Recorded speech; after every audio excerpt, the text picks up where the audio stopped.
అంతిమ దైవ గ్రంథం ఖుర్ఆన్ 14 ఇబ్రాహీం సూరా.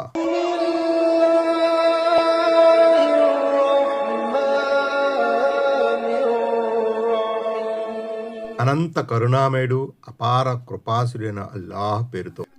ఆయత్ నంబర్ 4. وما أرسلنا من رسول إلا بلسان قومه ليبين لهم فيضل الله من يشاء ويهدي من يشاء وهو العزيز الحكيم. ఆయత్ నంబర్ 4. మేము ఏ ప్రవక్తను పంపినా అతడు విషయాన్ని స్పష్టంగా విడమర్చి చెప్పడానికి వీలుగా తన జాతి వారి భాషలో మాట్లాడేవానిగా చేసి పంపాము. ఆ పైన అల్లాహ్ తాను కోరిన వారిని అపమార్గం పట్టిస్తాడు, తాను కోరిన వారికి సన్మార్గం చూపిస్తాడు. ఆయన సర్వాధిక్యుడు, వివేకవంతుడు. 5. ఇది కూడా దేవుని గొప్ప ఉపకారమే. మానవుల మార్గదర్శకత్వం కోసం ఆయన తన గ్రంథాలను అవతరింపజేయడంతో పాటు తన ప్రవక్తలను కూడా పంపాడు. అంతేకాదు, ఆ ప్రవక్తలు తమ జాతి ప్రజలు మాట్లాడే భాషలో బోధపరిచేవారుగా చేసి పంపాడు.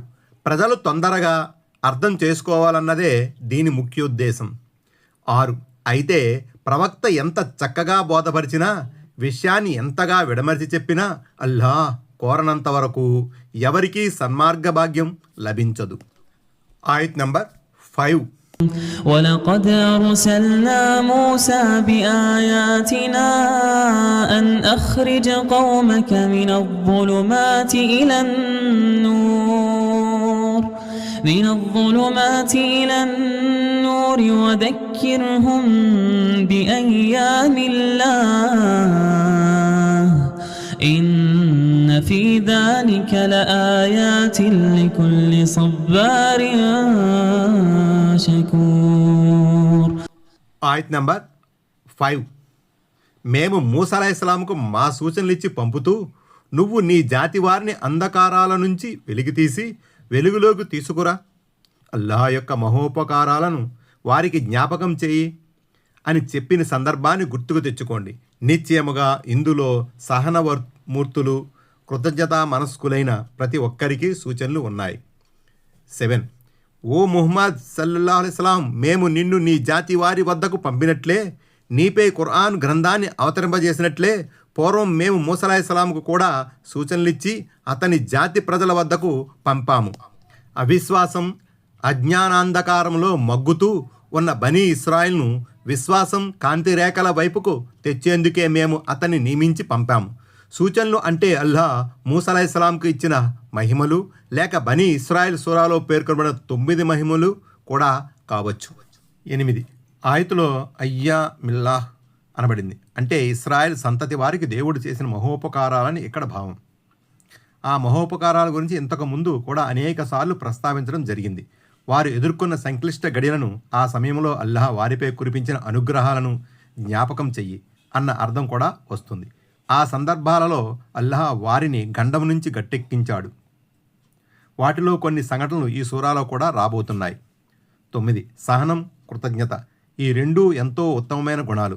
విశ్వాసం వీటి మీదనే ఆధారపడి ఉంటుంది. అందుకే ఇక్కడ కేవలం ఆ రెండింటిని మాత్రమే ప్రస్తావించడం జరిగింది. మూలంలో వీటి కోసం సబ్బార్ మరియు షకూర్ అనే పదాలు వాడబడ్డాయి. సబ్బార్ అంటే అత్యధికంగా సహనం వహించేవాడు. షకూర్ అంటే అత్యధికంగా కృతజ్ఞతలు తెలుపుకునేవాడు. కృతజ్ఞతకు ముందు సహనం గురించి ప్రస్తావించడం గమనార్హ విషయం.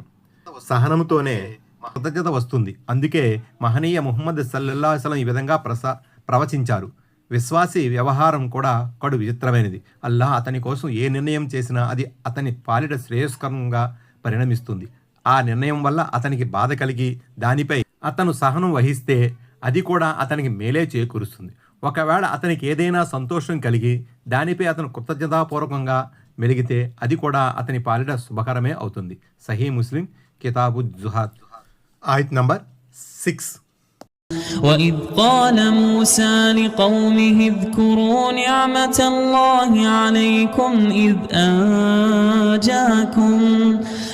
أنجاكم من آل فرعون يسومونكم سوء العذاب ويذبحون أبناءكم ويستحيون نساءكم وفي ذلكم بلاء من ربكم عظيم. ఆయత్ నంబర్ 6. మూసా అలైహిస్సలాం తన జాతి వారితో ఇలా అన్నప్పటి విషయం కూడా గుర్తించుకోదగినదే. అల్లాహ్ మీకు చేసిన మేళ్లను జ్ఞాపకం చేసుకోండి. మిమ్మల్ని తీవ్రంగా వేధిస్తూ ఉన్న ఫిరౌన్ జనుల చెర నుండి ఆయన మీకు విముక్తి కల్పించాడు. వారు మీ కొడుకులను చంపేసి మీ స్త్రీలను మాత్రమే బ్రతకనిచ్చేవారు. ఇది మీకు మీ ప్రభు తరపున పెద్ద పరీక్షగా ఉండేది. 10. అదొక పెద్ద పరీక్షగా పరిణమించినా అల్లాహ్ మిమ్మల్ని ఆ ఆపద నుంచి విముక్తినిచ్చి మహోపకారం చేశాడు. అందుకేనేమో కొంతమంది అనువాదకులు ఆయతులోని బలావున్ అనే పదాన్ని పరీక్ష అని అనువదిస్తే మరికొందరు ఉపకారం అని తర్జుమా చేశారు.